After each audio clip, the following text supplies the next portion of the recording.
Today on the Stay-at-Home Chef, I'm showing you how to make slow cooker short ribs. Crock-pot beef short ribs is such a great hearty meal for those cold winter months.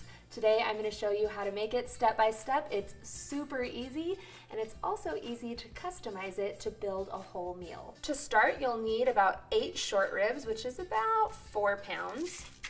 And you want to season those with salt and pepper. Then we're going to place these into a smoking hot skillet and sear them on all of the sides. You're looking to render that fat just a little bit, and I rotate it just on its side because there are 4 sides that will need searing here.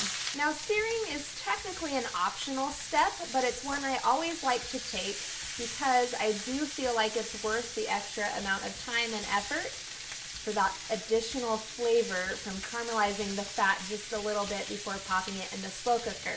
However, if you're running short on time, just pop these into the slow cooker. Let's just set this pan down for a second.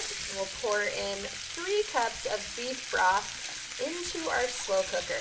Now, some people like to add in a little bit of red wine at this point, and you definitely can replace up to 1 cup of the beef broth with red wine.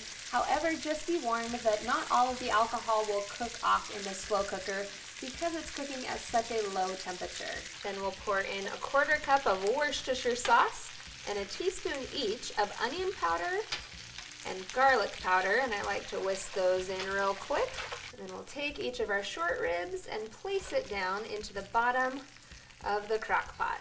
They don't need to be covered with the liquid completely. This is a braising method, so you just need a wet heat. I like to pour in any of the liquids that were left in the pan from rendering all that fat, and then last, I'll add in a sprig of rosemary on top, which is an aromatic, and let me tell you, this smells amazing while it's cooking. And then we'll just pop the lid on, and then we're gonna cook it on low for 8 hours. Now, I told you you could make this a whole meal, and you definitely can. You can throw in some chopped onions and some chopped potatoes and carrots and have those cook in the slow cooker alongside the short ribs.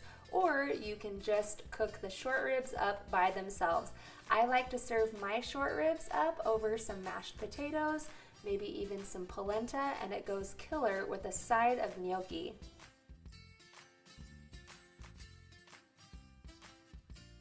Thanks for watching. You can find the full written recipe in the video description. Be sure to subscribe, like, and follow, and check out the rest of my videos where you can find hundreds of restaurant quality recipes you can easily make at home. See you later.